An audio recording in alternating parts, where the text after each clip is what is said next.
Okay, we are live on 2, 3, 4.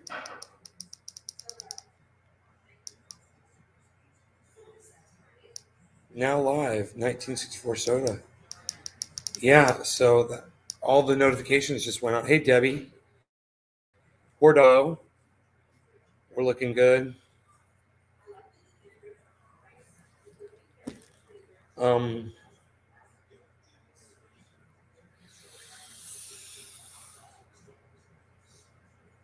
I found a 1964 soda bottle in my creek. It's right there. It's got a broken top. The top snapped off, unfortunately, but it's all pretty much the rest of it's not cracked or messed up. You can read the whole bottle. It's really cool.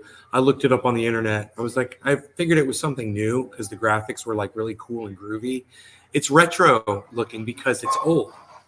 You know, it's got like a picture of one of the seven dwarfs on it type thing. Really cool. Mike Streeper. Hello, Mike Streeper. Hello, Mark Andrew Barlow. Hello, Docky Hollandaise. Getting crazy. Docky Hollandaise. Getting crazy. Dave Campione, Oni. What's up, buddy? That's cool. You guys want to see it?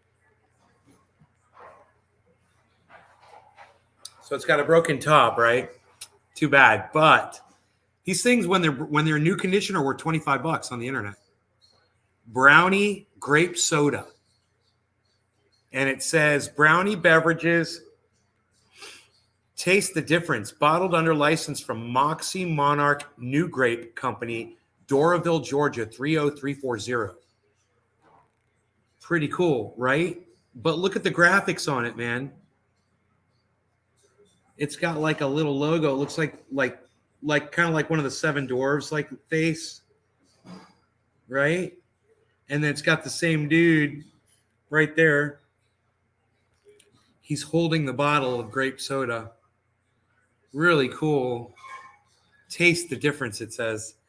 It says shake. It says shake well. It says at the top. Shake well. You know, so I guess a soda back then, I guess it wasn't carbonated or something. I don't know why you could shake a soda. Right? Okay, Google. What year did they start carbonating beverages? I'm sure it was carbonated, right? It wasn't carbonated. According to SodaStream, the carbonation process was first invented by a man named Joseph Priestley. Late 1700s. So carbonation's been around for a while. I don't know why that says shake well on it. You would think it would explode if it was carbonated and you shook it. Hey, freaking Arkle, what's up? Nick Brown, hello. Hippie Chick, hello. Margie, hello. They're doing good. Thanks for asking. James, hello. The things you find in the creek are badass. I know, bro. Well, my buddy said, go ahead and keep the trucks. He's like, because he thought I had a full set of wheels. He's like, oh, if you've only got two of them, he's like, you keep that. He's like, you put that, hang it up, put it on a shelf. I will. Totally, I'm going to keep this. But, dude, not bad finds, bro. Really not bad at all. It's really cool, man. And, you know, I got to make sure to wear sandals every time I'm in there because I'm finding plenty of broken glass. It's dangerous. But the good thing is I don't have to worry about somebody else stepping on this, you know, and you could get killed if you stepped on something like that. You could just bleed out in the creek, you know? So, yeah, that's very sharp and dangerous. So it's a good thing that's here. Let's put this right here. You guys can see it. Be cool. And that, of course, this green bottle, I showed you guys that came out of the creek too. It's a pretty wine bottle. That's cool. Finding the graphics look good, right? Yeah, and I looked it up on the internet, and that was kind of fun too. Was investigating what it was on the internet. Get a metal detector? Yeah, somebody recommended that to me, or a magnet. Yeah, it's a good idea. So semi-dirty bong. It's not clean anymore. So I figured I'd just say it was not clean glass.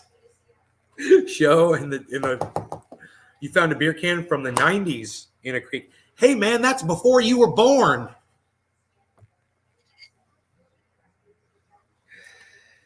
That's funny. From the 90s, it had one of those pop tops on it, didn't it?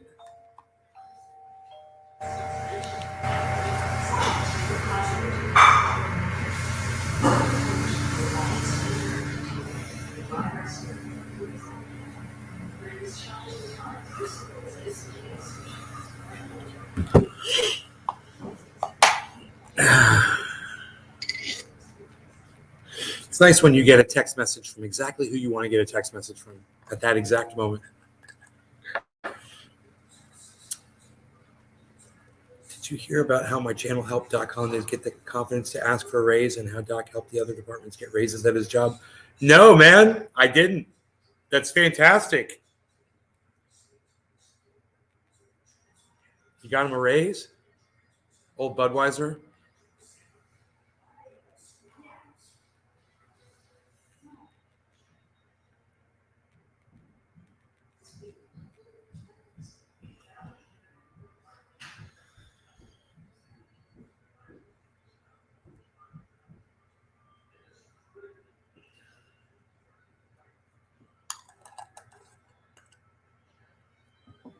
Garrett detectors?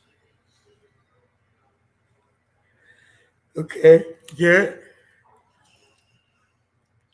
All right, let's smoke because freaking Oracle got everybody a raise at Doc Hollandaisy's job. That's great. Cheers. What did you tell him? Hey, Ice, cheers, buddy.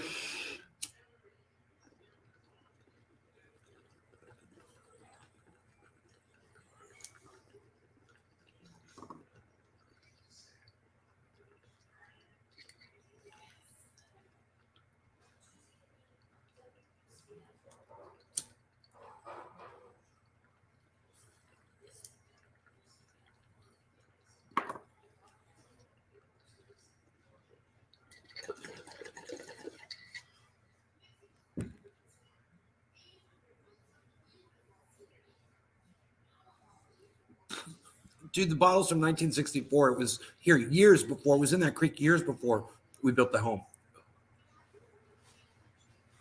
20 years.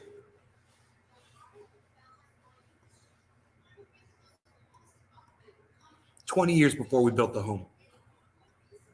That bottle's been in there forever. That bottle was there before I was born, bro. The bottle is older than me. It's almost withstood the test of time. It's too bad that the top broke off of it.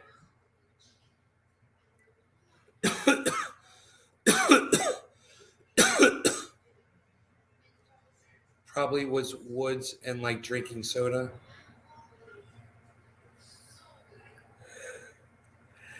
He feels like he's worth per hour and chase it. He went to another restaurant. They were offering him more. So he went back to his boss and that started the ball rolling. Hell yeah.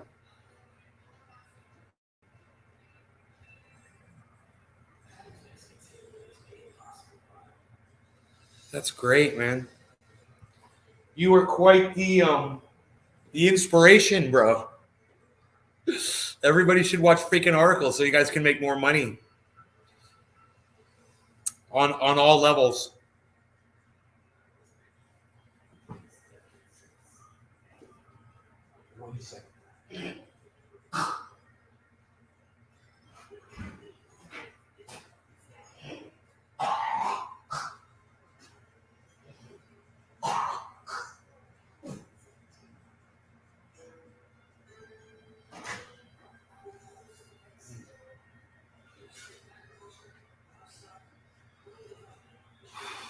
Ooh, now I am ready. Now I'm ready. Gotta start working into these again, huh? Now I gotta start working into those again. I put on like 10 pounds, can you tell? We always find old bottles and even marbles. A lot of folded glass from leftover casting. Zach Zank. Cool bottle, dude. I just went to the dock in Northern California, Eureka. They're free fishing and crabbing. People in UK go to canals with magnets and they find a lot of good things in the odd unexploded bomb from World War II.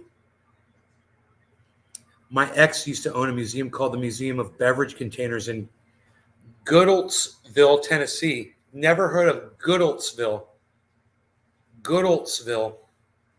Huh. Lisa, hello. Oracle, I did the same thing during the pandemic. Asked for a raise, and they said no. So I went from a forklift operator to a shit sucker, but worth the trade, money wise. Huh? That's interesting. The magnets are cool. Yeah, put a magnet on a chain and just drag it through the creek and just see what comes up, man. You know, the way I'm finding this stuff, it's really interesting. I'm putting on a I've got my shoes on, you know, these sandals, and I have them on my feet so it protects my feet, and I just fan the sand at the bottom with my foot, and it just blows this. It opens up these giant holes in the center of the creek, and sometimes just things rise up, you know. It displaces enough sand that these things just kind of roll around and you can see them. And after the water clears, you could see things, you know. I saw this one broken bottle. It was dangerous as hell. I'm so glad I found it. It was like a bottle like this, but just the bottom of it with a bunch of jagged glass sticking straight up, about a half inch to an inch in length. Man, it would have killed somebody. If somebody had stepped on that, it would have killed them. And I'm so glad. It was in the upright position too. And it could have been me that stepped on it, you know, or a kid, because there's kids that walk through there too. And I'm just so glad that I was in there doing that, cleaning that out, man, because, man, you got to wear boots in there. People, you know, it's just terrible that people throw glass in a creek. They never think, you know. People just, when they do something like that, they just don't think. Throw a freaking beer bottle in a freaking creek, man. It could kill somebody someday. Isn't that crazy? For 9 years. Wow. Goodlettsville. Let me see. Goodlettsville? What was I calling it? Goodlettsville.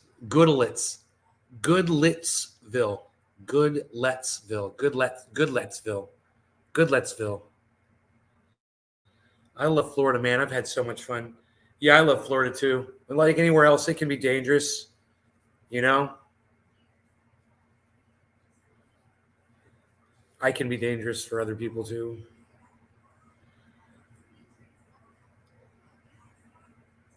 I don't like to talk about that though. It's a dangerous place, man, but just anywhere in the world can be dangerous. My friend wanted me to go to a bar today, sit down and have a drink with her.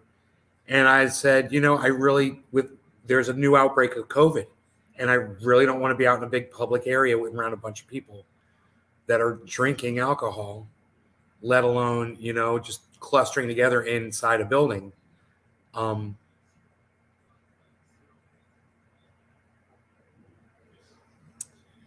Call me crazy, but you know, I just don't want to get sick, man. You know, I don't want to be sick for 2-3 fucking weeks. I hate being sick. You know, I've got enough problems right now that I'm dealing with. Rogie's leg seems to be getting better. My buddy Billy brought his Rhodesian Ridgeback over. It's like, you know, 100-pound Rhodesian Ridgeback, really tall, you know, and like a small horse. And this dog was he's very playful, but giving Rogie a hard time, and Rogie just was not having it, man. And Rogie is just totally finding his viciousness and is baring his teeth, you know, and snapping. And he gave that dog about 6 messages, you know, code red. Don't mess with me. You are barking up the wrong short-legged doggy. And luckily, Rogie didn't nip that dog, you know. But that dog he just wanted to instigate Rogie so bad. He kept pretending to nip at his neck. And every time he would do that, Rogie would respond like he was really biting at him. And Rogie would get vicious with that dog. And, you know, we let him chase him around for a little bit because my buddy Billy's dog is super fast. And he would goad Rogie, and then Rogie couldn't catch him, you know. And we kind of enjoyed that for a little bit, and then we made him stop. Because, you know, Rogie's, like I said, Rogie can't be messing with his leg. Didn't even smoke or vape anymore. Who should I give my $500 vaporizer to? You got a Volcano vape. You want to give it away? Zach, What I recommend you do with your Volcano vape is you do a giveaway on your Facebook channel if you do have like a show that you do on Facebook. Do you do uploads? You could give it away on there to your Facebook friends, and have like a raffle or something.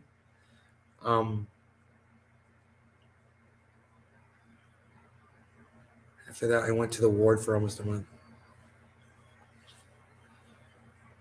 Dude, I had COVID in Ohio and they kept me for a week. And after that, I went to the ward for almost a month. Zach Zank. I don't want COVID, man.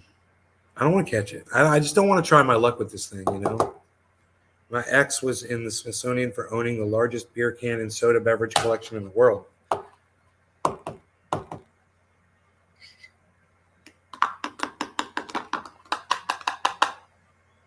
Huh. For owning. Wow. That's a lot of beer and soda beverage cans. Must take up a lot of space. Raffle it off, then take the money and donate it to an animal shelter.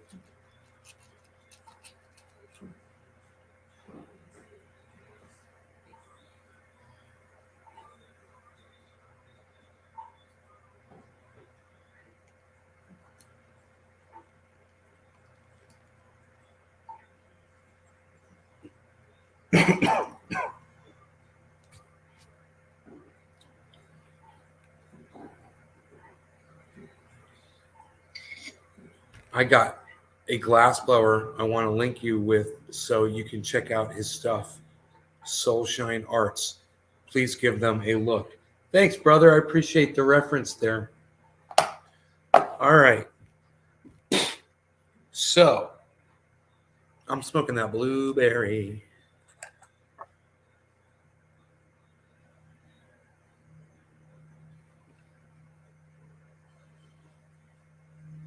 Is that a plane flying over? Yes. Listen to that thing.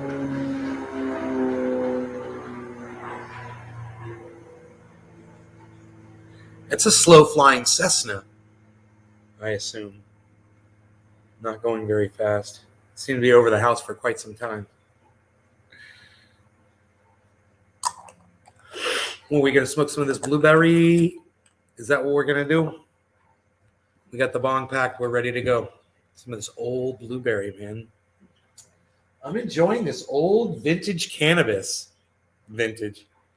I'm enjoying this old cannabis. It's aged well, and it gets me good and stoned. Cheers, everybody.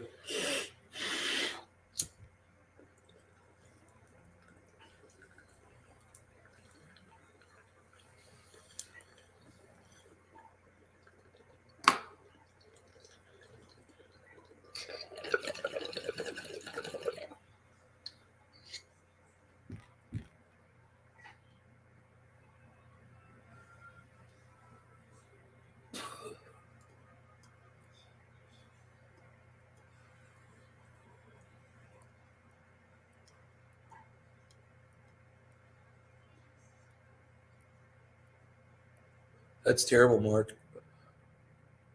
Be safe, bro.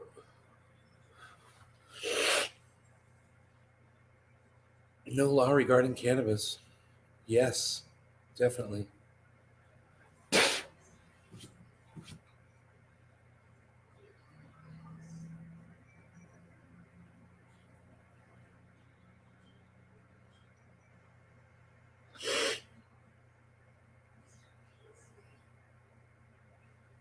I kind of feel like doing a dab.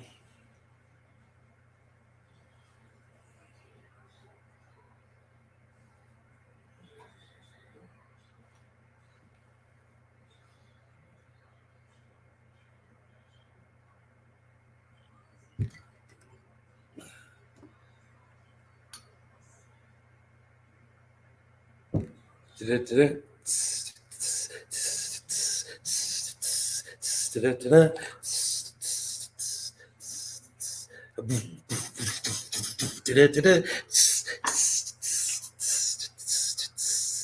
a bang bang bit a bang bang bang bang wow wow wow wow wow wow that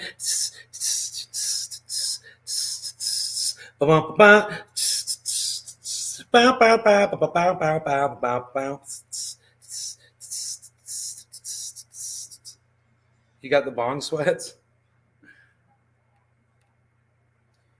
Well, Mark, dude, you think we're going to go to war with Russia? Ukraine shot down their flagship. I don't know if you realize this or not, man. We're at war with Russia right now. I mean, you know, we're giving Ukraine the weapons to fight Russia with our technology. We literally have our soldiers in Ukraine that are helping, that are offering assistance. So, I mean, we're at war, bro. It's not do I think we're gonna, it's just too bad that you don't realize that we're already at war with Russia. And they don't want it to end, man, because we watched the whole thing. This could have been stopped. But we have a mentality that unfortunately convinces us that everything we do is good and everything Russia does is bad, and they are the good guy, they are the bad guys, and we're the good guys. It's all black and white, and there's no in between, and there's no gray area, and the entire documented course of events is obscured by narrative. It's pathetic. I'm just glad that YouTube still has that video of that guy speaking, the professor emeritus from Harvard, right? Russian relations, explaining how this could have all been avoided back in 2015, but we were too busy funding the Ukraine to shell Donbass region of ethnic Russians. And you murder, if somebody was murdering ethnic Americans in another country, we'd lose our shit. Well, that's what Putin did. He lost his shit, and we were funding it. So go look that shit up. The information's out there. I mean, you could choose to ignore it, but it doesn't make it not so. That's what's so freaking crazy about it all. And then you got, Nika, whatever her name is, Brzezinski, saying that it's her job to tell people how they should think. That's our job. Who does Elon Musk think he is, trying to tell people how they should think? That's our job. Trying to control the way people think. That's our job. Mika Brzezinski. I just saw it on video. It's crazy. I just saw it on Twitter. I showed my mom.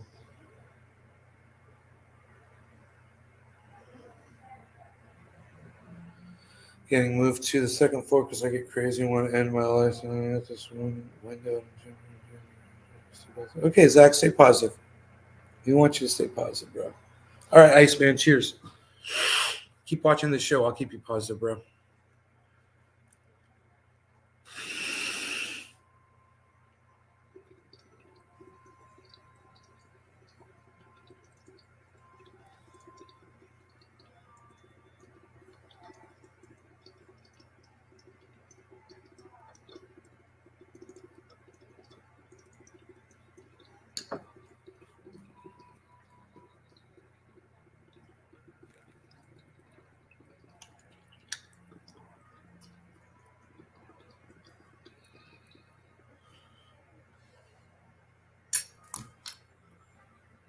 Forget about it. So oily on my lips. Oily. Oily, oily, oily.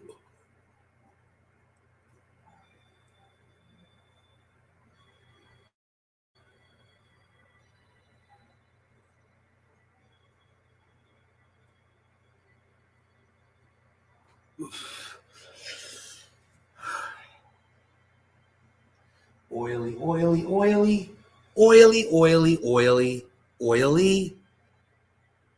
It was a massive dab. I'm very high right now.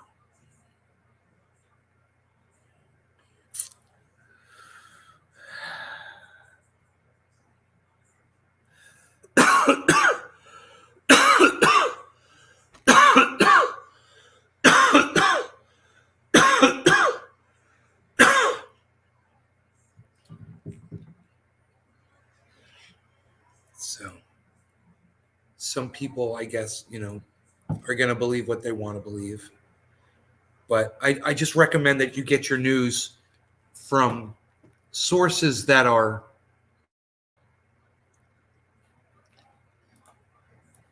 unbiased, as opposed to getting your information from something like mainstream media that's controlled by our government, state-run TV. So once again, I'm going to turn you on to Stephen F. Cohen from 2015. Okay, this is before there could have been a narrative around a Ukrainian war, because this was in 2015. Okay, so go ahead and listen to what Stephen Cohen says, and go ahead and listen to the intro too. So important. I really think it's very important that this is all over the internet.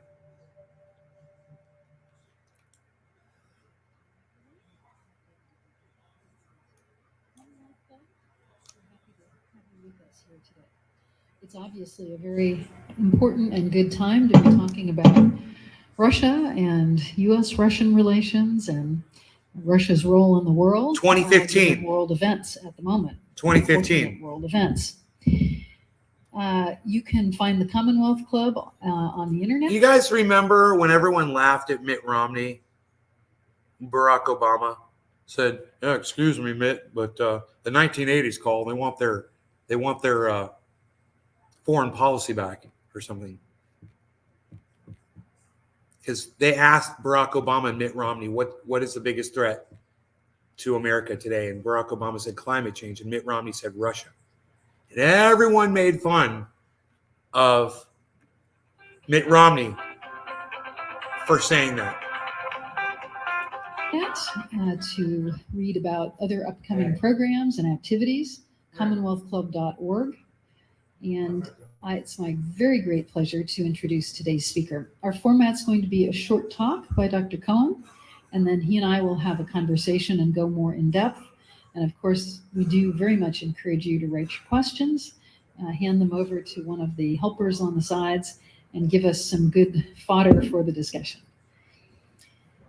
Dr. Stephen Cohen is Professor Emeritus of Russian Studies and Politics at New York University and Princeton University. He's a contributing editor to The Nation magazine.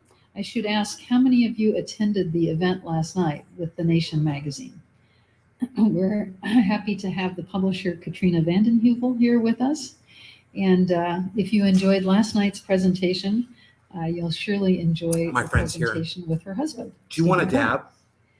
Your friends are I'm saying that to my show. Professor Cohen is a member of the board of a recently formed organization, Do you the want, American Committee like- for East-West Accord. Do you want to He get and I like were talking a little bit blasted or just a beforehand, and little? he reminded me Okay. that there was a committee on East-West Accord back in the Nixon era, which was a pro-détente organization. So it's back in the new era of My sister was in her hair in Russia. cutting days. So he's one That's of the what she would do to founders me. and board member of the new American Committee for East-West Accord. He's the author of Soviet I Fates wasn't- and I wasn't a fan. Alternatives From Stalinism to the New Cold War. The Victim's Well, Return, I'm an actor. Survivors of the What can I Burnout say? after Stalin, I'm a good actor. and Bukharin and the Bolshevik Revolution. He's one of the nation's most distinguished scholars on Russia He's and what? Soviet Union before that. Yeah, American Bully. And a terrific. Look how his head goes back and forth. So thank What's you that? so much, and welcome to Professor Stephen Cox. He's got the same colors. All right, here he is. Here's the man himself. 2015. They say that the farther you go from home, the better introductions you get. I would say the farther you go from Washington and the internet and the mainstream media, the better introductions you get. And we let it cool down for a Some minute. of you probably know that the small group of us who have been protesting American policy toward Russia since the Ukrainian crisis began 2 years ago have been described in harsh and I would say derogatory language as Putin's apologists and Putin's useful idiots. Putin's You would have voted? America's best friend. I'm pretty good. Paris should have changed everything, but for these people, it hasn't. But I'll I take clicked more. on the internet this morning just before I came here, and there it was again. So let me begin with a word about myself. My answer to these charges is no, I, not you, am the patriot of American national security. And I actually have been ever since I started studying Russia, which is about 50 years ago. I started out in Kentucky. I ended up in Indiana with my dear friend Ralph Cohen, whom I haven't seen in quite a while, but who lives here in San Francisco. Now, remember, Here today, don't a touch colleague this. I studied with. Super Professor hot. Barry It'll Schultz. scorch He you. can So this is testify really hot. I was doing this many, many years ago. Not like you don't have Along to the way, I carve it came or to a anything. conviction. Exactly why and how doesn't matter. That American national security runs through Moscow. This Slow, was slow, true slow. when the Soviet Union existed. This is true Take today. your time. What it means in It's kind of plain burned for a terms long time. is So that don't touch it. whichever existential or grave world threat you might emphasize, and for some people it's climate change, for some people it's human rights, for some people it's the spread of democracy. For me, Rogan. it has been for quite a Yeah. while the new kind of terrorism. All right, you guys affects the pay world. attention It's no longer to these this guy. so-called non-state actors. These guys are organized. They have an army. They have a self-professed state. They have a capacity Would you like to to see harm the us waterfalls? bravely. Everybody seems to have forgotten 9/11 in Boston, but Paris should have reminded us of what's at stake. That- So for me, the this is threat in the world today 1964, that gets the it's broken priority, sharp. and I mean But it it's gets the grape soda from priority of the President of the 1964. United States, I don't Crazy, care whether right? he's Republican or Democrat, Brownies, is the combination of it this new says, kind of terrorism, Moxie Monarch, civil Grape wars, Company, Doraville, Georgia, ethnic, 30340. religious, zealous Tastes the civil difference. wars, And which it's drive got this a little, terrorism, and the Seven fact Dwarf that these guys type desperately for, want yeah, it's like a little materials Seven Dwarf. You of hold weapons on. of mass Yeah, it's destruction. really retro-y looking. A Cool. cup this size of 25 radioactive bucks if it material was aboard whole. those planes on I 9/11 know. would have made lower Manhattan inhabitable even today. They're using conventional weapons, bombs, mortars, and guns. But if they'd had it in Paris, Paris would have had to been evacuated. This is the real threat today. This kind of threat cannot be even marginally diminished. And I'm not sure we can ever end it in our lifetime. This may be the new normal. But diminished and made, probably not the right word, manageable, unless we have a partner in the Kremlin. That's the long and the short of it. Note, I didn't say a friend. Clinton and Nixon went on about their dear friend Brezhnev and their dear friend Yeltsin. It was all for show. I don't care whether we like this person or not. What we need are these common interests and a partnership. The way two business people make a contract, they've got the same interest.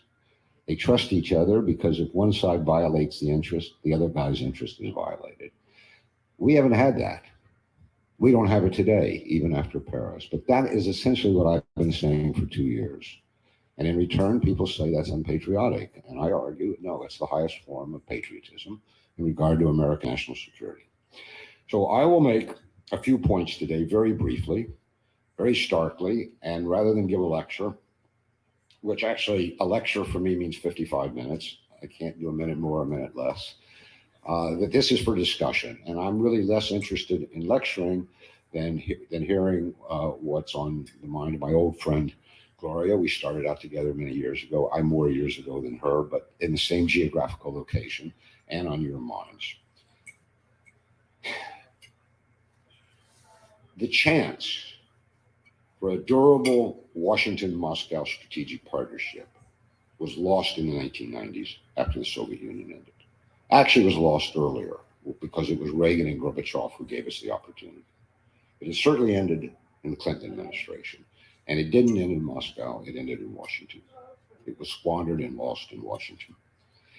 And it was lost so badly that today, for at least 2 years, and I would argue since the Georgian War of 2008, we have been in literally a new Cold War with Russia. Now, people don't want to call it that, who made American policy during the last 20 years, because if they said, yes, we're in a new Cold War, they have to explain what they were doing during this time. So they say, oh, it's not a Cold War. Okay. It's a really horrible situation and exceedingly dangerous. And here's my next point. This new Cold War has all the potential to be even more dangerous than the preceding 40-year Cold War for several reasons. First of all, think about it. Those of us in this room of that generation, and we seem to be in the majority, know that the epicenter of that Cold War was in Berlin, not close to Russia. And there was an enormous buffer zone between Russia and the West in these satellite or bloc countries in Eastern Europe. Today, the epicenter is literally on Russia's borders in Ukraine. It's Ukraine that set this off. And Ukraine remains the ticking time bomb politically. And this is not only on Russia's borders, this is through the heart of Russia's and Ukrainians' Slavic civilization. This is a civil war even more profound in its ethos than was the American Civil War. These are people who were raised in the same faith, speak the same language, are intermarried. Any of you know how many intermarried Russian and Ukrainians there are today? My wife, Katrina vanden Heuvel, to paraphrase John Kennedy, I accompanied Katrina vanden Heuvel to San Francisco. You'll remember John Kennedy's famous remark about his wife, or you won't. But this is profound division. And this issue, for all the terrorism, continues to be the ticking time bomb that can do a lot more damage. So but the fact that it's right on Russia's border and in, so to speak, the Russian-Ukrainian soul, at least half of Ukrainian soul, the other half yearns for Western Europe, fair enough, makes it even more dangerous.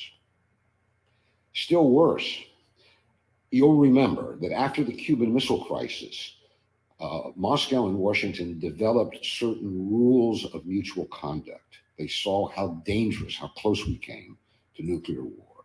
So no-nos, whether they were encoded in treaties or unofficial understandings between Soviet and American leaders, you don't do this. Each side knew where the red line was. Now, we tripped over it occasionally, but we immediately pulled back because there was a mutual understanding that there are red lines. There are no red lines today.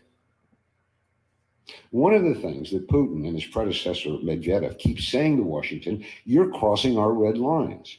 And Washington says there are no red lines. You don't have any red lines. We have red lines. I mean, you can't have a military base in Canada or Mexico, but we can have all we want around your borders. Red lines don't exist. So there are no rules. And stop and think. In recent years, there have been 3 proxy wars between the United States and Russia already. Georgia in 2008, Ukraine beginning in 2014, and until Paris, and maybe still in Syria, because we don't know what position Washington's going to take on Syria. Hollande made his decision. He declared a grand alliance with Russia. Washington, as they say in Russia, is silent, or worse. But we're waiting to see if this new proxy Cold War goes on, and there are no rules in any of these 3 areas. Moreover, and I feel this, because I'm old enough to remember the 70s and 80s, there is absolutely no effective organized anti-Cold War, pro-détente political force in the United States at all. Not in either political party, not in the White House, not in the State Department, not in the mass media, not in the universities, not in the think tanks. I see Sharon Tennyson, who's here, nodding her head yes, because we remember when we had allies, even in the White House, among aides of the presidents, where we had allies in the State Department, and we had senators and members of Congress who were pro-détente and supported us.